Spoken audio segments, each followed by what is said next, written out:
안녕하세요. 저는 아이 둘을 키우며 살아가고 있는 40대 초반 여자입니다. 저는 밤낮 없이 일할 때가 많은데 매일 이곳에 재미있는 사연 들으며 일하다 보면 시간도 금방 가고 친구가 옆에서 말해주는 기분이라 참 좋아요. 누구나 가슴속에 말 못한 사연 하나씩 품고 있기 마련이잖아요. 얼마 전에 아주 기막힌 일을 겪고 이곳에 사연을 보내면 좋겠다는 생각이 들더라고요. 그래서 이렇게 용기를 내어 사연을 적어봅니다. 저는 지금도 그 일을 생각하면 가슴이 떨리는데요. 거의 1년 만에 전 시모를 마주쳤기 때문이랍니다. 화장실에서 너무나 우연히 마주친 시모가 갑자기 제 앞에서 무릎을 꿇고 사정을 하기 시작하더라고요. 애미야, 내가 정말 미안하다. 내가 이렇게 빌 테니 넓은 마음으로 한 번만 봐주면 안 되겠니? 아무리 그래도 예정이 있잖니. 그렇게 구박을 했는데 우리 사이에 무슨 정이 있어요? 당장 고소할 테니까 법대로 해요. 제발 한 번만 받아오. 내가 이렇게 빌마. 내가 그런 큰 돈이 어디 있겠니? 왜 시모가 저에게 이렇게 빌게 된 건지를 이야기하려면 결혼 전부터 이야기를 해봐야 할 것 같아요. 동생이나 친구의 이야기를 듣는다고 생각하시고 편안하게 저의 이야기를 들어주세요. 저는 어린 시절 그리 넉넉한 형편의 가정에서 자라진 않았어요. 부모님도 항상 바쁘게 일을 하셨기에 동생과 집에서 둘이서만 있는 날이 흔했죠. 그래서 5년 중에 나중에 아이가 생기면 옆에서 같이 있어주는 엄마가 되고 싶다고 생각을 했던 것 같아요. 저는 일찍부터 경리로 사회생활을 시작했는데 같은 공장에서 생산직으로 일하던 남편을 만나게 되었죠. 2년 정도 공개 아닌 공개 연애를 하다가 자연스럽게 결혼까지 흘러가게 된 것 같아요. 양쪽 집안 모두 비슷한 형편이었기에 딱히 반대는 없었고 친정 부모님도 알아서 잘 살라는 시기셨고요. 하나 걸리는 게 있다면 남편은 홀어머니와 둘만 살고 있었는데요. 남편이 아주 어릴 때 아버지가 돌아가시고 어머니 혼자 시장에서 장사를 하시면서 힘들게 키우셨다고 해요. 그래서 둘이 사이가 아주 좋고 남편도 자기 어머니라면 아주 꿈뻑 죽더라고요. 저는 첫째 아이가 태어날 때까진 같은 공장에서 계속 일을 했다가 아이를 돌봐야 했기에 전업주부로 지내게 되었어요. 사실 20대 초반부터 계속 일을 했어야 해서 집에서 하루 종일 혼자 있으니 처음엔 좋더라고요. 물론 아기를 키우는 게 너무 힘들어서 그런 여유를 즐길 사이는 없었지만요. 남편은 3교대로 일을 다녔기 때문에 육아는 전혀 손도 대지 않았어요. 아이 기저귀 한 번도 갈아준 적이 없답니다. 성격도 좀 가부장적인 면이 크고 워낙 잠잘 시간도 부족한 걸 알기에 웬만하면 제가 다 하려고 노력하며 살았어요. 남편이 밤에 일하게 되면 삼시세끼를 다 차려줬어야 했는데 육아에 집안일까지 너무 힘들더라고요. 매일 고기 반찬은 하나 올라와야지. 또 계란을 해며 하나밖에 없는 남편이 밖에서 돈도 벌어다 오는데 반찬이 이것뿐이야? 나 아기 때문에 잠도 거의 못 자는 거 알잖아. 지금 손목도 너무 아파서 프라이팬도 못 들겠어. 재료 손질할 시간도 없다고. 야, 손목이 삔 것도 아닌데 왜 요리를 못해? 그리고 너 집에서 편하게 놀기만 하면 되는데 왜 손질할 시간이 없냐? 아주 세상 편한가 봐? 맨날 애 핑계만 대면 다야? 남편 밥은 제대로 하고 놀아야 될 거 아냐? 놀긴 뭘 놀아. 애 보는 게 얼마나 힘든지 알아? 당신이 뭘 좀 사다 주던지 아니면 사다 먹던지 아님 공장 일찍 가서 구내식당에서 먹어. 와, 내가 아주 속아서 결혼했네. 연애할 땐 그렇게 여성스러운 척하고 밥도 잘할 것 같더니만 내가 아주 생백수로 집에 들였네. 아우씨. 남편은 숟가락을 바닥에 확 내던져버리고 밖으로 나가버렸어요. 임신했을 때도 제가 먹고 싶다는 게 있어도 많이 사주지도 않았어요. 자기가 들어봐서 싼 거만 사주고 멜론같이 비싼 건 못 들은 척하고 말곤 했죠. 그리고 남편은 엄청 짠돌이더라고요. 연애할 때도 돈 아깝다고 커피숍은 절대 안 가고 어차피 소화되면 다 똑같다면서 매일 돈가스나 국밥 같은 메뉴만 먹었어요. 돈 펑펑 쓰는 남자보단 아끼는 남자가 나을 것 같다는 생각으로 결혼했는데요. 같이 사는 게 아니니까 이 정도일지는 몰랐어요. 제 뒤를 쫓아다니면서 방마다 불 끄면서 잔소리하는 건 기본 중에 기본이고요. 한 번 코푼 휴지를 너덜해질 때까지 3번, 4번 쓰는 건 기본이에요. 변기물도 3번을 쌓아내리라고 얼마나 잔소리를 하는지. 화장실을 청소해도 항상 찌린내가 나서 미치겠더라고요. 돌이켜보면 저도 참 바보 같죠. 이런 남자가 뭐가 좋다고 그새 아이를 둘까지 낳고 살았는죠. 아이들은 무럭무럭 자라 어느새 유치원 갈 때가 되었어요.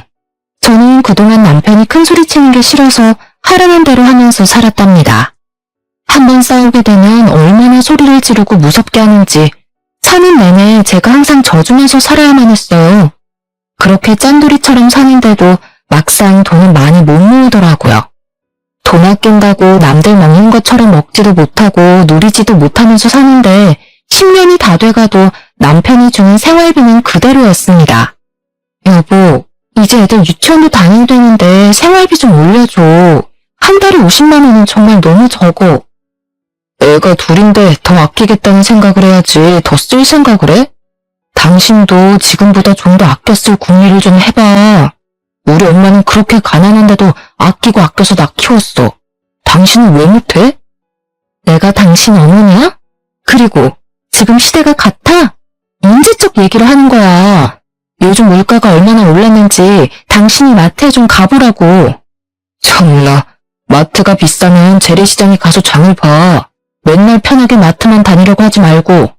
아, 장모님은 뭐 김치 같은 것 좀 해서 안 보내주신대? 우리 엄마 요즘 무릎 아파서 고생하는 거 몰라서 그래? 그러니 어머님은 가까이 사시면서 도와주시는 것도 없잖아. 당신이 가까이 사는 어머님한테 부탁을 해봐봐. 우리 엄마는 이제껏 나 키우느라 고생만 했는데 또 반찬 해나르면서 고생만 하라고? 넌 우리 엄마가 만만하냐? 어찌나 자기 엄마 이야기만 나오면 부르르 떠는지. 누가 보면 제가 시어머니 휴이라도 본 줄 알겠어요. 남편이 월급을 관리하기에 저는 확실히 얼마를 벌고 저축을 하는지도 전혀 알지 못했죠. 가끔 물어보면 자기가 다 알아서 한다면서 딱 잘라버리더라고요. 그날 밤 일을 마치고 온 남편이 아주 좋게 기분 좋게 웃으면서 들어오더라고요. 한 손에 묵직한 쇼핑백을 들고 있었는데 아주 의기양양하게 식탁에 탁 내려놓았어요. 저한테 풀어보려는 식으로 고개를 까딱하길래 열어봤더니 비닐봉지 몇 개에 음식이 싸져 있었어요. 하나는 콩나물 무침, 하나는 제육볶음이고 식어 빠진 계란말이도 있고요. 김치도 있더라고요. 내가 구내식당 이모랑 오늘 얘기를 좀 했는데 앞으로 이렇게 매일 남은 거 싸주신대. 진짜 잘 됐지. 뭐라고? 그럼 이게 회사 식당에서 싸온 거란 말이야? 그래, 이거 아무나 안 싸주는 거야. 워낙 나랑 친하고 이모가 너도 알고 우리 사정도 아니까 해주는 거지. 남은 음식을 왜 싸우는 건데? 맨날 이렇게 가져온다고? 이건 애들 먹기에 양념이 너무 세고 여름엔 금방 상하는데 애들은 못 먹여. 그냥 가져오지 마. 네가 뭔데 가져오지 말아야. 내가 우리 엄마한테도 오늘 전화했는데 엄마는 엄청 잘했다고 하시던데. 너 맨날 반찬하기 힘들다고 마트 비싸다고 난리잖아. 그래서 내가 몇 날 며칠을 식당 이후로 얼마나 졸랐는지 알아? 애들이야 물에 씻겨 먹이면 되고 못 먹는 건 내가 먹으면 되지. 그럼 너도 내 밥 안 차리고 좋잖아. 제가 싫다고 한들 안 가져온 남편도 아니니까 할 수 없이 그냥 두었어요. 어차피 저는 애들한텐 안 먹일 생각이었으니까요. 저는 계란 후라이 하나를 해서 주더라도 애들한테 깨끗한 거 먹이고 싶지 비닐봉지에 싸운 잠바는 먹이고 싶은 생각이 전혀 없었답니다. 남편 말대로 남편이나 열심히 챙겨줬죠. 반찬 투정을 하는 날이 있으면 구내식당에서 가져온 거라고 하니까 잔소리가 쏙 들어가더라고요. 그래서 솔직히 남편 밥은 안 해도 되니까 편해서 계속 가져오던지 말던지 놔두었답니다. 나중엔 반찬이 많이 남으니까 시어머니 집에도 갖다 주고 하더라고요. 그러거나 말거나 저는 신경도 안 썼죠. 확실히 남편 먹는 식비가 줄어드니까 그 돈으로 아이들한테 과일 하나라도 더 사줄 수 있으니 저한테도 좋더라고요. 어느 날인가 느닷없이 시모가 집으로 찾아왔어요. 시모는 같은 동네에 사는데 항상 일하러 다니고 모임하고 다닌다면서 엄청 바쁘더라고요. 집에는 잘 찾아오지 않지만 한 번씩 오면 얼마나 속을 뒤집어 놓는지. 차라리 자주 연락을 안 하는 게 그나마 다행이었어요. 신우가 심술궂은 얼굴로 저를 딱 째려보면서 집으로 들어오는데 겁이 덜컥 났죠. 너는 집에만 있는 애가 어떻게 안부 전화를 한 번 안 하니? 내가 이렇게 찾아와야겠어? 어머니 워낙 바쁘게 지내시니까 방해될까봐 그랬죠. 죄송해요. 근데 어쩐 일이세요? 내가 뭐 못 올 때 왔니? 우리 손주들 얼굴들 좀 보고 집안 꼴 잘 돌아가나 한번 보려고 왔다. 우리 아들이 얼마나 하소연을 하는지 아니? 넌 이제 우리 아들 밥도 안 차린다면서? 이제 청소도 안 해? 집이 왜 이렇게 난장판이야? 애들이 있으니까 치워도 장난감이 계속 나오네요. 이해 좀 해주세요. 시무는 못마땅한 얼굴로 소파에 앉더라고요. 얼마 지나지 않아 남편도 퇴근하고 돌아왔죠. 알고 보니 둘이 미리 연락을 하고 시무가 집에 온 거였더군요. 오늘 식당에서 엄청 맛있는 거 나와서 따뜻할 때 같이 먹으라고 내가 엄마 불렀지. 무려 소불고기가 나왔다니까. 여보, 얼른 밥상 차려. 둘이 얼마나 맛있다면서 개걸스러 먹는지 보고 있던 제 입맛이 달아나더라고요. 보기 싫어서 TV를 보는 척 거실로 나왔답니다. 남편이 씻으려고 욕실로 들어가자 시모가 등에 대고 소리치더라고요. 욕조막에 끼우고 욕조에 들어가서 샤워해. 그물 버리지 말고. 알았어? 시모가 뭘 하려는지 영문을 모르겠더라고요. 남편이 다 씻고 나오니까 시모가 말하는 게 가관이었어요. 아까 보니까 빨래할 거 많던데 그 욕조물을 받아다가 세탁기 돌려라. 그럼 물도 절약되고 얼마나 좋니? 난 요즘 항상 그렇게 한다. 네? 씻고 나온 물로 세탁기에 넣으라고요? 어머니, 그렇게 하면 너무 더럽잖아요. 더럽긴 뭐가 더러워? 그리고 어차피 헹구기 전에 물 다 내려가고 새물로 바뀌는데 뭐가 문제니? 내가 다 생각해보고 하는 거니까 잔말 말고 그렇게 해라. 돈 좀 아낄 줄은 모르니? 그러다 언제 돈 모을래? 나이 많은 어른이 삶의 지혜를 알려주면 네 알겠습니다 하고 따를 것이지. 하여튼 말이 많아. 오 엄마 그거 진짜 좋은 생각이네. 역시 우리 엄만 똑똑하다니까. 남편이 신나서 욕조물을 퍼다가 세탁기에 붓더라고요. 저는 보기만 해도 역겨워서 토악질이 나올 것 같았어요. 물을 아끼면 얼마나 아낀다고 저런 짓을 하고 있는지 두 모자가 이해가 안 되더라고요. 빨래가 다 되고 나서 저에게 갖다 놓으려고 빨랫감을 주는데 손도 대기 싫더라고요. 결국 혀를 차던 남편이 스스로 빨래를 널었습니다. 그런 남편을 시모가 곱게 볼 리가 있겠습니까? 넌 뭐 얼마나 깨끗하다고 호들갑이니? 우리 아들이 퇴근하고 세탁기까지 돌리고 빨래도 돌렸으면 감사합니다 서방님 하고 얼른 놀아야지. 하여튼간 마음에 드는 구석이 하나도 없다. 그리고 앞으로 아들이 저녁에 씻고 나오면 목욕물은 항상 재사용하거라. 세탁할 게 없으면 그 물로 애들을 씻기던가 너 씻던가 하라고. 알겠니? 제가 대꾸를 안 하니까 시모가 저를 찌려보는 게 느껴졌어요. 본인 아들은 깨끗한 물에 샤워시키고 저와 제 자식들은 더러운 물로 샤워해도 된다는 말이잖아요. 절대 그렇게 할 생각이 없었기에 싫다고 말하려 했지만 제가 왜 그렇게 해야 돼요? 라는 한마디에 2절, 3절, 아니 10절도 가능한 시어머니였기에 그냥 알겠다고 대충 말하고 넘어갔습니다. 꽤 늦은 시간이었어요. 이제는 좀 가실 줄 알았는데 안 가고 소파에 가만히 앉아있더라고요. 딱 봐도 뭔가 할 얘기가 있는 것 같았죠. 애미야, 내가 다음 달에 개모임에서 여행을 간다는데 지금 다 예약을 해야 한단다. 80만 원이라는데 네가 좀 여행사 이체 좀 해라. 네?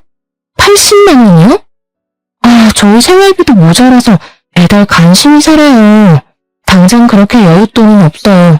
그리고 저도 생활비 받아서 쓰는걸요. 아니 남편이 몇 년을 일했는데 모아둔 돈이 100만 원도 없어? 너는 도대체 살림을 어떻게 하는 거니? 네가 해프게 쓰니까 없는 거 아니니? 이 사람이 월급 얼마 받았는지도 말 안 해줘요. 여보, 말 나온 김에 통장 좀 보여줘봐. 확인 좀 해보게.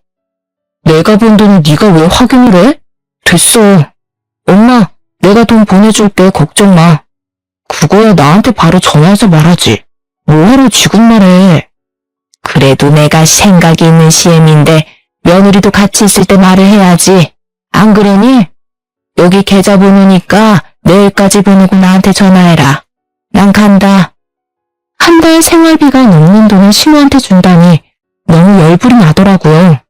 남편은 태평하게 배를 두드리며 텔레비전을 보고 있는데 얼마나 화가 나는지요. 저는 마음을 먹고 남편 통장을 확인해 보기로 했어요. 어차피 핸드폰으로는 다 잠가놔서 볼 수도 없었거든요. 남편이 일하러 나간 어느 날 방안을 다 뒤져서 통장을 찾았죠. 저한테 꽁꽁 감추느라 서류봉투 안에 넣어 교묘하게 숨겨놨더라고요. 서류봉투 안에는 무려 10개가 넘는 통장들이 있었어요. 저는 적금이라도 되나 기대를 하고 열어봤는데 보니까 이미 다 사용한 통장을 모아둔 거였어요. 저는 날짜별로 통장들을 꼼꼼하게 살펴봤어요. 남편의 월급과 그동안 사용했던 내역을 다 볼 수 있었죠. 저는 너무 충격을 받았어요. 결혼 생활 내내 남편이 신우에게 용돈을 보내고 있었던 거예요. 신혼 때 양가 부모님 용돈에 대해서 얘기를 꺼낸 적이 있었는데 남편이 아이 키우고 돈 모아야 해서 용돈은 줄 수 없다고 못을 박았었거든요. 근데 저 몰래 시어머니에게만 생활비의 반 정도 되는 돈을 매달 보냈다니 너무 화가 났어요. 제가 일을 안 하던 사람도 아니고 돈 안 번다고 이렇게 사람을 무시하니까 정말 치사하더라고요. 저는 남편이 오자마자 남편 눈앞에 통장들을 던져버렸죠. 아, 미쳤어? 이게 뭐하는 짓이야? 뭐야, 너 지금 내 방 뒤져서 통장 찾아낸 거야? 참나, 남의 물건 손대는 거 범죄다. 알긴 아냐? 범죄 같은 소리 하고 있네. 당신 지금까지 나 몰래 어머니 용돈 계속 드리고 있었어? 왜 나한테 말을 안 해? 평생 비밀로 하고 살려고 했어? 말하면 네가 잘도 그러라고 하겠다. 너희 부모님한테도 보내라고 징징댔겠지. 우리 엄마는 혼자 계시는데 당연히 생활비를 드려야지. 장인어른은 경비를 하셔서 돈도 버시잖아. 두 분은 우리 엄마보단 형편이 낫잖아, 안 그래? 우리 엄마 아빠 형편이 어떤지 당신이 가보기나 했어? 명절 때도 맨날 일한다고 몇 년째 가지도 않았잖아. 아빠 허리 아파서 경비 관둔 지가 언젠데. 왜 당신 마음대로 하냐고. 우리가 부부 맞아? 야, 내가 번 돈 내가 쓴다는데 네가 뭔 상관이야. 돈 벌어다가 너랑 애들 살 생활비 꼬박꼬박 주면 되는 거 아니야? 그럼 나머지 돈은 다 어디다 쓰는데 적금 들면 다 보여줘봐. 통장 다 보여달라고. 이게 왜 들어오자마자 바가지야? 왜 내가 내 돈을 너한테 보여줘? 절대 안 돼.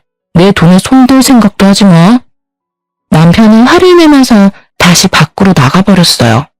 그동안 저는 남편이 주는 돈으로 최대한 아껴 쓰면서 살림을 하려고 노력해왔어요. 그러다 보면 우리도 아파트로 이사도 가고 남부럽지 않게 살 수 있을 거란 희망 하나 가지고 말이죠. 하지만 이젠 처절하게 깨닫게 된 거죠. 제가 함께 모으고 있다고 생각했던 돈은 우리가 아니라 남편의 돈이었다는 걸요.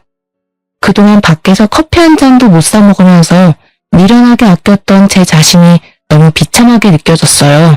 저는 더 이상 남편의 무시를 참을 수가 없어서 저도 돈을 벌기로 결심했죠. 항상 돈이 워낙 부족하다 보니 집에서 할 부업도 알아보고 뭘 해보면 좋을지 생각도 많이 해봤었는데요. 요즘 온라인으로 물건을 판매하는 사업을 해서 크게 성공한 주부들 이야기를 보니 저도 한번 도전해보고 싶은 마음이 있었어요. 하지만 제가 가진 돈은 10원 하나 없었죠. 일단 온라인 사업을 하려면 100만 원이라도 있어야 하니 돈 하나 없는 현실이 얼마나 서글프던지요. 저는 며칠 동안 남편을 투명인간 대하듯이 대했어요. 어차피 남편 밥은 안 하니까 혼자 차려 먹든지 말든지 쳐다보지도 않았죠. 저는 아이들과만 밥해 먹고 얘기하고 노니까 오히려 편하더라고요. 참다 못한 남편이 저에게 말을 붙이더라고요. 내가 생각을 좀 해봤는데 그동안 내가 장인 장모님한테 신경을 덜 쓴 것 같아. 우리 엄마는 가까이에 사시니까 더 챙기게 되는 건 사실이잖아. 내가 미안하니까 이번 주말에 처갓집에 가서 제대로 한번 저녁 사드릴게. 어때? 그래, 알았어. 근데 당신 지금 여윳돈 얼마나 있어? 나 100만 원만 줘. 뭐? 100만 원? 야, 100만 원이 어디 개 이름인 것처럼 쉽게 말한다. 그 돈으로 뭐 하려고 생전 안 하던 말을 해? 나도 일 좀 해보려고. 온라인으로 물건 파는 것 좀 해보려고 해. 나한테 투자한다고 생각하고 한번 도와줘. 그동안 미안했다며. 이게 맨날 집에서 놀면서 이상한 동영상이나 보고 헛바람이 들었구만. 네가 무슨 사업을 해. 사업의 갯불도 모르는 게. 개나 소나 사업해서 돈 벌고 성공했다니까. 너도 하면 될 것 같아? 꿈 깨셔. 귀한 100만 원 털어먹지 말고 얌전히 애들이나 키워. 그게 돈 버는 거야. 남편이 먼저 숙이고 들어오길래 한번 말해본 거였는데 역시나 외밀차게 무시하고 거절했죠. 저는 어떻게든 돈을 벌어서 사업 자금을 모으기로 결심했어요. 그렇게 주말이 되고 진짜 남편이 애들까지 직접 챙겨서 친정집으로 가더라고요. 오랜만에 손주들을 본 친정 부모님이 얼마나 좋아하시던지요. 형편이 안 돼서 자주 찾아뵙지 못하니까 너무 죄송해서 눈물이 났어요. 저녁에 남편이 근처에 맛있는 식당을 알아놨다면서 자신있게 친정 부모님을 데리고 가더라고요. 저는 소갈비라도 사줄 건가 기대를 잔뜩 하고 따라 나섰죠. 남편이 의기양양한 표정으로 멈춰선 곳은 한 명당 10,000원짜리 고기 뷔페였답니다. 식당을 본 부모님의 당황한 표정을 보니 제가 너무 민망해졌어요. 더군다나 이 식당은 동네 사람들에게는 고기가 별로라고 소문난 곳이었거든요. 저는 남편에게 조용히 다가가서 속삭였죠. 여보, 여기는 별로 맛없는 데야. 나도 예전에 와봤어. 우리 다른 데 가자. 무슨 소리야. 내가 찾아보니까 다 맛있다던데. 너도 최근에 먹어본 것도 아니잖아. 빨리 들어와. 그런 저희의 모습을 보던 엄마가 먼저 식당 안으로 들어가시더라고요. 남편도 싱글벙글하며 들어가는 걸 보니 부모님 앞이라 화도 못 내겠고 미치겠더라고요. 역시나 고기는 맛이 없었는데 공짜라면 양잿물까지 마신 남편은 쩝쩝거리며 엄청 맛있게 먹더라고요. 부모님도 조금 드시다 된장찌개에 밥을 말아 드시고 있는데 너무 죄송한 마음에 눈물이 다 났어요. 부모님을 모셔다 드리고 집에 오는 내내 차 안에서 눈물을 참느라 힘들었죠. 그런 저와는 반대로 남편은 아주 신나 보이더라고요. 너는 남편 잘 만나서 호강하는 거야. 오늘 나 덕분에 장인 장모님 아주 맛있게 드시는 거 봤지? 잘 먹긴 뭘 잘 먹어. 당신이나 맛있게 먹었지. 차라리 돼지갈비집이라도 가는 게 낫지 10,000원짜리 뷔페가 뭐야? 부모님 보기에 민망해서 혼냈어. 뭐? 잘 먹어놓고 뚱딴지 같은 소리야. 돼지갈비 1인분이 얼만지 알아? 그런데 가느니 뷔페 가서 실컷 먹는 게 낫지. 너는 사주도 난리냐? 왜 그런 걸 당신 혼자 생각하냐고. 호감? 당신이 그렇게 말할 자격 있어? 내가 생활비 아껴갈 때마다 시어머니 용돈 주고 있었으면서 1인당 10,000원 하는 뷔페 한번 데려다 준 걸로 호강하는 거라고. 내가 우리 부모님 보기 창피해서 너 같은 애랑 못 살겠다. 알겠어? 저야말로 푸대접하다 못해 친정 부모님도 업신여기는 남편과는 더 이상 살지 못하겠다는 생각이 들었어요. 그렇다고 애들한테 살가운 아버지도 아니고 제가 혼자 다 키웠기 때문에 애들은 아빠와 정도 잘 없거든요. 왜 내가 이 남자 집에서 가정부처럼 살고 있어야 하나요? 제가 스스로 돈 벌어서 우리 부모님께 소갈비도 부담 없이 사드리고 애들한테도 마트에서 가격표 안 보고 먹고 싶은 것 다 사줘야겠다고 결심했죠. 집 근처에 큰 마트가 있었는데 가끔 아르바이트를 구하더라고요. 근데 아이들 유치원에 가 있는 시간과 일하는 시간이 딱 맞아서 언제 구인 공고가 날까 기다리고 있었어요. 드디어 사람을 구한다고 해서 얼른 가서 면접을 봤답니다. 바로 다음 주부터 일하게 되었는데 드디어 내 힘으로 돈을 벌 수 있다고 생각하니까 너무 신이 났죠. 저는 남편에게도 바로 통보를 했는데 반응이 뜻밖이더라고요. 그거 몇 시간에서 꼴랑 얼마나 번다고 그래. 집에서 살림이나 하고 애들 돌보는 게 돈 버는 거라고 몇 번이나 말해. 애들 유치원 갔다 오는 시간 사이에 하는 거라 충분히 할 수 있어. 꼭 할 거니까 말리지 마. 오랜만에 일을 하니까 일주일 정도는 적응하느라 너무 힘들었는데요. 시간이 지날수록 같이 일하는 분들도 잘한다고 칭찬해 주시니까 점점 일이 재미있어지더라고요. 매일 집에서 애들이랑 지지고 볶다가 사회 활동을 하니 몸은 힘들지만 생활 자체가 활기차게 변했답니다. 그렇게 한 달을 일하고 월급을 처음 받았는데 진짜 눈물이 나더라고요. 아이들이 그렇게 갖고 싶다고 노래를 부르던 장난감도 사주고 친정 부모님께도 얼마 안 되지만 용돈도 보내드렸어요. 이제야 사람 사는 것 같더라고요. 그렇게 몇 달을 돈을 모아 온라인 사업을 해볼 돈도 차곡차곡 모으고 있는 중이었죠. 그날도 마트에서 채소들을 정리하고 택을 붙이는 작업을 하고 있었어요. 입구에서부터 떠들썩한 소리가 나더니 아줌마들 대여섯 명이 들어오더라고요. 얼마나 시끄럽게 웃고 떠들던지 다른 사람들이 다 쳐다볼 정도였어요. 그런데 그 중에 시모가 있더라고요. 옷도 아주 화려하게 입어서 누가 보면 부잣집 사모님인 줄 알겠더라니까요. 항상 무슨 모임을 다닌다고 바쁘더니 저렇게 신나게 살았구나 싶었죠. 그래도 시모니까 인사를 해야겠다는 생각에 시모를 향해 눈을 계속 마주쳤어요. 기척을 느꼈는지 시모가 제 쪽을 돌아보고는 기함을 하며 놀라더라고요. 그러더니 친구들을 데리고 서둘러서 마트를 나가버렸답니다. 저는 제가 뭘 잘못한 게 있나 싶어 어리둥절하고 기분도 은근히 나쁘더라고요. 그날 저녁에 퇴근해서 애들과 밥을 먹고 있는데 초인종이 세게 울리는 게 아니겠어요? 역시나 시모가 고가운 눈빛을 하고 쳐들어오더라고요. 아니 너 무슨 일 한다고 하더니 그 마트에서 일하는 거였어? 저 보신 거 맞네요? 근데 왜 모르는 척 하셨어요? 야, 그럼 친구들한테 저 꼬질꼬질한 옷 입고 오이 나르는 애가 내 며느리라고 말하라는 거야? 내 친구들은 예전부터 다 네가 대기업 다니는 줄 아는데 누굴 망신 줄 일 있어? 왜 그런 거짓말을 하세요? 제 힘으로 당당하게 돈 벌고 있는 게 부끄러우세요? 마트에서 일하는 게 퍽이나 자랑스럽기도 하다. 아이고 오늘 시급했네. 돈 좀 번다고 아주 유세가 대단하다 얘. 무서워서 간다. 아이고. 시모가 쏘아붙이고 가버리는데 어이가 없더라고요.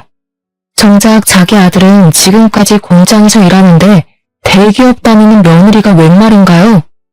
그러거나 말거나 수중에 돈이 있으니 마음 자체가 여유로워지더라고요. 남편이 생활비를 적게 주던 말던 신경도 잘 안 쓰게 되고 말이죠. 원래 남편은 핸드폰을 잘 들여다보지 않는 성격인데 요즘 따라 매일 핸드폰만 보고 있더라고요. 도대체 뭘 하나 궁금했죠.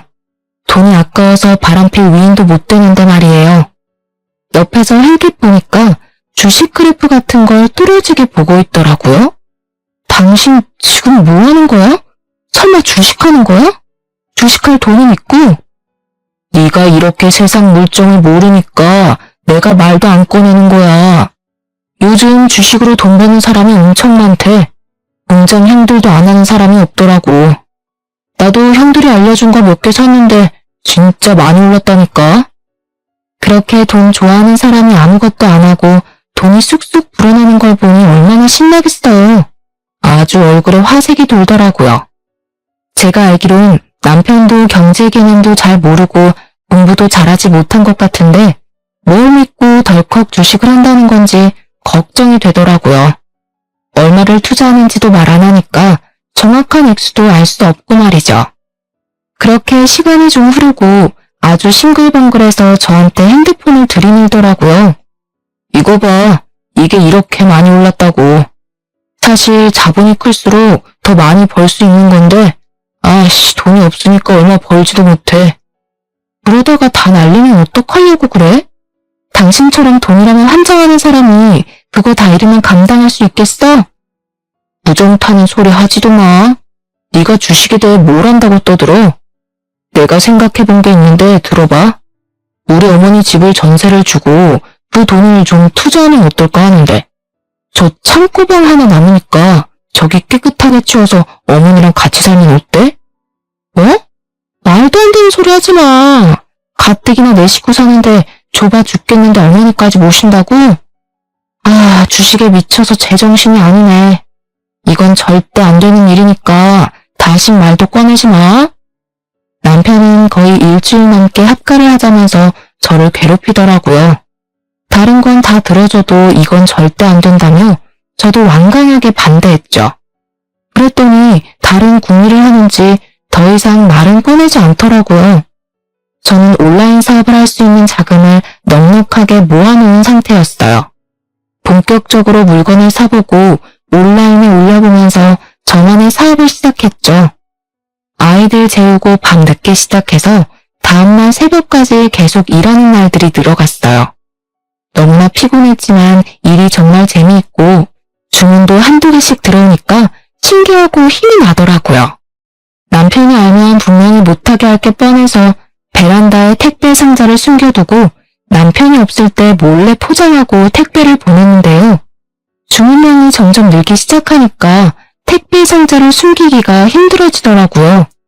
결국엔 남편이 베란다에서 상자를 발견했는데 소리를 지르면서 상자를 저한테 막 던지기 시작하는 게 아니겠어요? 이놈의 여팻니야. 내가 쓸데없는 짓 하지 말라고 했지. 너 인터넷으로 물건 파는 거 나 몰래 하는 거 맞지? 돈 조금밖에 안 들였어. 그리고 물건도 꽤 잘 팔려서 돈도 벌었어. 마트 가서 돈 좀 번다고 네 맘대로 돈 써제끼고 다니냐? 그거 할 돈으로 차라리 애들 떡볶이나 한번 다 사 먹으라. 당장 안 그만둬? 투자한 거보다 돈을 더 벌었다니까? 내가 당신처럼 주식을 했어 뭘 했어? 돈 벌고 있다는데 왜 못하게 해? 남편은 악소리를 지르면서 저에게 계속 상자를 던지고 제가 방에 숨겨놓은 파는 물건들을 기어이 찾아내서 던지기 시작했어요. 제가 달려가서 물건들을 몸으로 막고 하지 말라고 악을 썼죠. 남편은 씩씩대며 집을 나가버렸고 저는 꾹꾹 울면서 박살난 물건들을 치웠답니다. 저는 남편을 위해 저의 인생을 희생했는데 남편은 제 삶이 앞으로 나아가는 걸 도와주기는커녕 제 발목을 잡고 있다는 걸 깨달았죠. 저는 더 이상 남편과는 살 수 없겠다는 생각이 들더라고요. 더군다나 최근에 남편은 주식으로 돈을 엄청 잃은 것 같았어요. 매일 핸드폰을 보며 중얼거리고 눈이 벌게져서는 욕짓거리를 늘어놓았죠. 그러더니 기어말 소리를 늘어놓았답니다. 지금 물타기를 해야 돼. 집 좀 담보로 해서 돈을 빌려야겠어. 당신 진짜 미쳤어? 이 집 날라가면 우리 어디서 살라고? 절대 안 돼. 내 말 안 들으면 당장 이혼이야? 이 집이 내 명의인데 네가 뭔 권리로 안 된다고 하는 거야? 이혼? 네가 나랑 이혼하면 잘 살 수 있을 것 같아? 당장 한 달도 안 돼서 돈 없다고 살려달라고 기어들어올게. 어디 그런가 안 그런가 두고 보면 알겠지. 우리 이혼해. 너 절대 다시 안 받아줄 거니까 각오해. 애들도 네가 다 데려가. 우리는 그렇게 합의 이혼을 했고 힘들었던 저의 결혼 생활도 끝나게 되었답니다. 오히려 이렇게 쉽게 이혼이 되니까 얼떨떨하기도 하더라고요. 저는 친권과 양육권 모두 갖고 아이들과 친정 부모님 댁으로 들어갔죠. 친정 부모님도 걱정은 되셨겠지만 전 남편이 지금껏 저에게 어떻게 했는지 아셨기에 저를 이해하고 도와주시려고 하셨어요. 저는 오히려 전 남편과 시무를 더 이상 보지 않고 친정 부모님과 아이들과 살아가니 더 행복하고 생활도 편해졌답니다. 저는 친정 부모님이 사시는 동네에 있는 다른 마트에서 일하면서 온라인 사업에도 더욱 집중했는데요. 한번 잘 팔리기 시작하니까 판매량이 기하급수적으로 늘기 시작했어요. 6개월 만에 저는 1년치 연봉 정도까지 볼 수 있었답니다. 저도 놀라고 지켜보시던 친정 부모님도 엄청 놀라셨죠. 저는 완전히 온라인 사업에만 매진했고 1년 만에 매달 월 2천만 원까지 벌 수 있었답니다. 온라인에서 만난 저와 비슷한 나이대의 사업가들을 만나는 모임에서 지인들도 많이 사귈 수 있었는데요. 지인들이 많이 도와줘서 사업도 더 발전할 수 있었고 외모적으로도 많이 달라질 수 있었죠. 돈을 많이 버니 확실히 마음의 여유가 달라지고 씀씀이도 달라지더라고요. 저는 서울의 친정 부모님과 아이들과 함께 살아도 넉넉한 큰 아파트도 매매할 수 있었답니다. 여유로워진 생활 덕에 집에서는 웃음이 끊이지 않았죠. 어느 날 저녁, 저는 한 달에 한 번 열리는 사업가 행사가 있어서 자주 가던 호텔에 지인들과 함께 갔죠.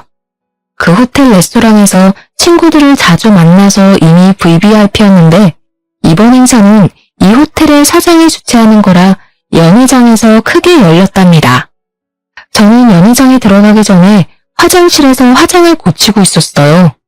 근데 옆에서 청소하는 아주머니가 혼잣말로 궁시렁대면서 대걸레를 아무렇게나 휘저으며 청소를 하고 있더라고요.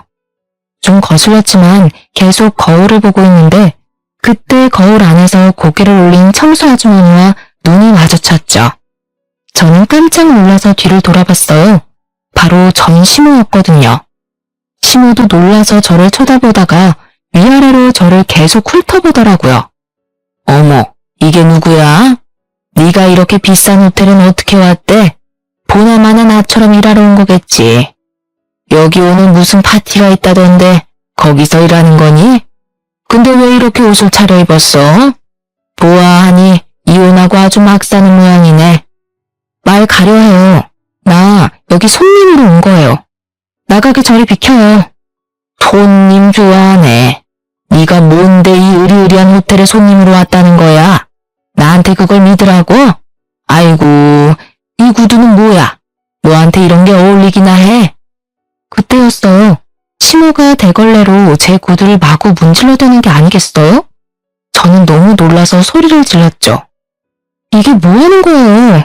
이 여자가 진짜 미쳤나? 이게 얼마짜린 줄 알아? 당신 월급 6개월을 모아도 못 사는 거야.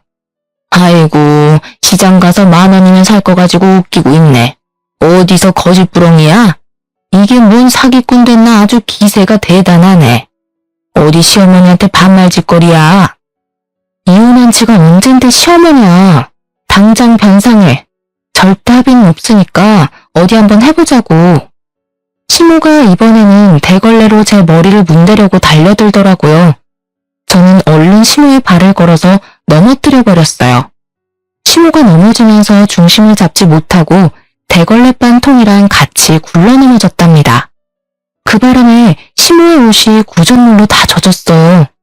화가 난 시모가 제 머리채를 잡으려고 달려들길래 제가 소리를 삑 지르며 화장실 밖으로 나갔어요. 제 소리를 들은 지인들이 화장실로 몰려왔죠. 제 구두와 발목이 구전물로 엉망이 되어 있는 걸 보고 놀라더라고요. 이게 무슨 일이야? 이 아줌마가 이런 거야? 어머, 당장 매니저 좀 불러와봐. 시모는 상황이 이상하게 흘러간다고 느꼈는지 어깨가 점점 움츠러들더라고요. 아니, 얘가 내 며느리예요. 남이 아니고. 전화를 받은 호텔 실장이 급하게 화장실로 달려왔죠. 실장의 얼굴을 본 시모의 얼굴이 점점 일그러지는 게 보였어요. 행사 전에 이런 일이 생기다니 정말 죄송합니다. 아줌마, 이게 무슨 짓이에요? 이분이 누군지 알고 이런 짓을 한 거예요. 우리 호텔 VVIP이신 분한테 도대체 뭐라고요? 아니, 사실 얘가 내 며느리라서. 근데 얘가 여기 손님으로 올 애가 아닌데? 누가 당신 며느리냐고. 실장님, 이 여자한테 제 구두 변상하게 진행해주세요. 호텔 직원이 한 거니까 이 호텔도 책임 문제에서 자유롭지 않을 거예요. 그리고 당신은 내가 모욕죄로 추가 고소할 거니까 기대하고 있어. 정말 죄송합니다. 제가 최선을 다해서 문제 해결하도록 노력하겠습니다. 아줌마, 뭘 멀거니 서 있어요. 얼른 구두 닦아드려요. 시모가 얼굴이 하얘져서 손을 부들부들 떨면서 제 앞에 쪼그려 앉았어요. 그러고는 제 구두를 닦기 시작했죠. 행사 시작 전에 소란이 있으니까 호텔 사장까지 화장실로 다가왔죠. 사장을 본 시모의 얼굴에 땀이 흥건하게 나기 시작하더라고요. 실장에게 상황을 보고받은 사장이 저에게 정중히 말을 건넸어요. 정말 죄송합니다. 제가 할 수 있는 최대한 배상해드리겠습니다. 실장님, 저 아주머니는 당장 해고하도록 해요. 여기가 구멍가게도 아니고 최고의 서비스를 해야 할 최고급 호텔에서 이런 일이 생기다니 절대 용납 못합니다. 아이고, 사장님, 제발 한 번만 봐주세요. 저는 여기 못 그만둡니다. 그만두면 우리 아들하고 둘이 굶어 죽어요. 제가 일해야 돼요. 호텔 사장은 시모의 말을 무시하고 저와 지인들을 에스코트해서 연회장으로 들어가려고 했죠. 제가 뒤돌아서자 쭈그려 앉아있던 시모가 제 발목을 덥석 잡는 게 아니겠어요. 애미야, 내가 잘못했다. 한 번만 받아오. 네 남편 지식으로 집까지 날려먹고 일도 때려치고 지금 술만 먹으면서 폐임이 다 됐다. 그런 자식이라도 어쩌겠니? 내가 먹여 살려야지. 여기 관두면 월세도 못 내서 쫓겨나야 돼. 제발 한 번만 용서해다오. 그렇게 구질구질하게 아끼면서 살더니 아직까지도 그러고 사네요.